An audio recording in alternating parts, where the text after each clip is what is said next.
আজকে সকাল সকাল শুরু করে দিলাম, একটু পিঠা বানানোর জন্য ব্যস্ত হয়ে গেলাম। পিঠাও কি এগুলো হয়েছে আমাদের সিলেটের পিঠা। আসসালামু আলাইকুম, সবাই কেমন আছেন? আশা করি ভালো আছেন।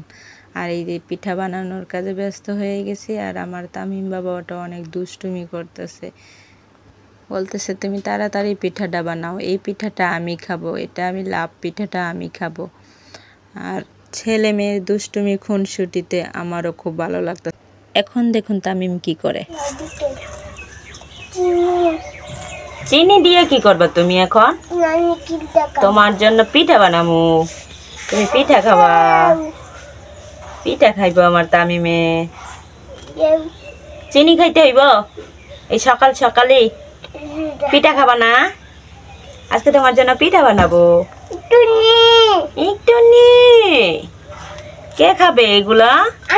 তুমি খাবা? আপুরে দিবা না? আপু কি তোমার পচা আপু? তামিম সোনা কি খাবে আজকে? পিঠা খাবে না? তুমি এখানে বসো, দেখো আমি কিভাবে পিঠা বানাই তোমার জন্য। সাদিয়া, তামিম তোমরা কি খাইতেছ? কেন লবণ খাইতেছি? লবণ খাইতেছ? লবণ খায় মানুষ না, লবণ দেখে। তামিম লবণ হয়েছে? হ্যাঁ লবণ হয়েছে? সাদিয়া বুড়ি লবণ হয়েছে? আর এইদিকে পিঠা বানানোর ফাঁকে এদিকে মুরগির মাংস রান্না করে নিলাম, আর পাশাপাশি বিরিয়ানিও রান্না করে নিলাম। সাদিয়া তামিমের ফেভারিট খাবার, তাদের খুব পছন্দের খাবার। তাদের বায়না বিরিয়ানি, সাথে পিঠাও বানিয়ে নিলাম। মানে আমার খুব পছন্দের একটা পিঠা, মানে আমি মিষ্টি জাতীয় জিনিস আমার খুব প্রিয় জিনিস। আর এদিকে বিরিয়ানির জন্য কিশমিশ নিলাম। সাদিয়া তামিম বলতেছে আমাকে একটু দাও, আমি খেয়ে দেখি কেমন লাগতেছে। সাদিয়া ফেলে দিছে, সে খায় না, খেতে পারে না। আর তামিম ঠিকই মাশাল্লাহ খেয়ে নিছে। সে আমার মতন মিষ্টি ভালোবাসে, সে টকও ভালোবাসে। আর এই যে এদিকে তামিম নারিকেল নিয়ে ছুটছে, সে নিয়ে যাচ্ছে, বলতেছে মামুনি আমি অল্প অল্প একটু খেয়ে দেখি কেমন লাগে, তাই আমি নিয়ে নিলাম। আর এদিকে সে দুষ্টুমির ছল শুরু করে দিয়েছে। আর এদিকে আমার বিরিয়ানি হয়ে গেছে, পিঠার কাজে এখন ব্যস্ত হয়ে যাব। এই যে পিঠা বানানো শুরু করে দিলাম। এগুলো হয়েছে আমাদের সিলেটে, এগুলো পিঠা বানায় এক এক করে, এক এক দিন একটা পিঠা বানিয়ে দেখাবো আপনাদেরকে, আমার এই দেশের পিঠা। আর এই পিঠাগুলো আমি খুব শখ করে খাই। আর বাড়িতে গেলে আমার নিজের হাতে বানিয়ে খাওয়ায়, মা বলে কথা, তাই না? তাই আমিও আজকে মায়ের কাজই করতেছি, যেরকম এই পিঠাগুলো বানাচ্ছি আমার ছেলে মেয়েরা খাবে, আমিও শখ করে বানাচ্ছি ছেলে মেয়ের জন্য। মায়ের প্রতি সন্তানের ভালোবাসাটাই অন্যরকম, অদ্ভুত একটা মায়া আর মমতা, ভালোবাসা। দেখতে মার অনেক কেয়ার করতে হয় যে ছেলে মেয়ে কোনটা খেলে ভালো থাকবে, কোনটা খেলে সে খুশি হবে, কোনটা পেলে তার ভালো দিন যাবে, সেগুলোই হয়েছে বাবা ছেলে মেয়ের প্রতি ভালোবাসা। এই ভালোবাসাটা যদি নাই থাকতো তাহলে কারোর প্রতি কারোর ভালোবাসা জন্মাতো না। এটাই হচ্ছে আল্লাহর সৃষ্টি, তাই না? আর আমি পিঠা বানাচ্ছি, আপনাদের সবার দাওয়াত, আমাদের পিঠা খেয়ে যাবেন আমাদের বাড়িতে এসে। আর একটা কথা খুবই খারাপ লাগে, খুবই খারাপ লাগে, কেন না এরকম কেন হয় মেয়েদের সঙ্গে? বেশিরভাগ মেয়েরাই কষ্ট পায় তাদের শ্বশুর বাড়িতে গেলে। যে 100-র ভেতরে 90% মেয়েরাই এরকম ভুক্তভোগীতে ভোগে, মাত্র 10% মেয়েরাই হয়তো সুখী।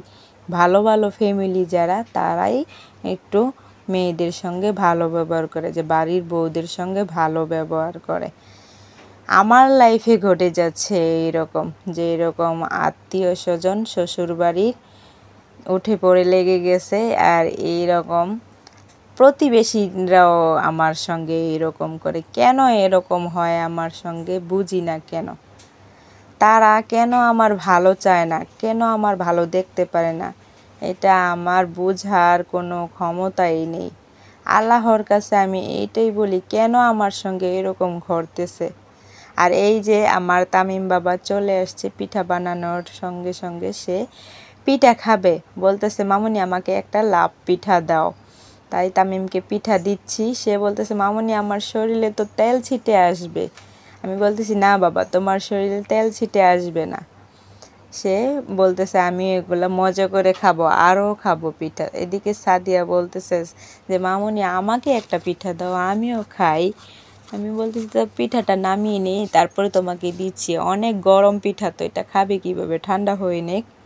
আর সাদিয়া বুড়ির খাবার যেরকম খালি ফুচকা খায়, ফুচকার ভিতরের জিনিসগুলো খায় না, এইরকম পিঠার ভিতরের নারিকেল সে খাবে না, পিঠার উপরের খোসাটা সে খাইবে। এখন সে এটা খাচ্ছে, বলতেছে মামুনি আমি তো নারিকেল খাবো না, তুমি নারিকেলটা খেয়ে নাও।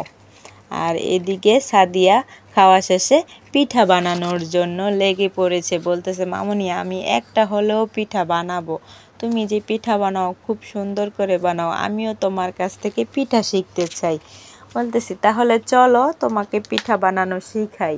কিভাবে বানাবা? বলতেছে এইভাবে দিয়ে তারপরে কিভাবে করব।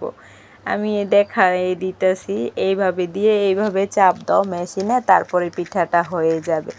মাশাল্লাহ আমার মামুনির পিঠাটা খুব সুন্দর হয়েছে।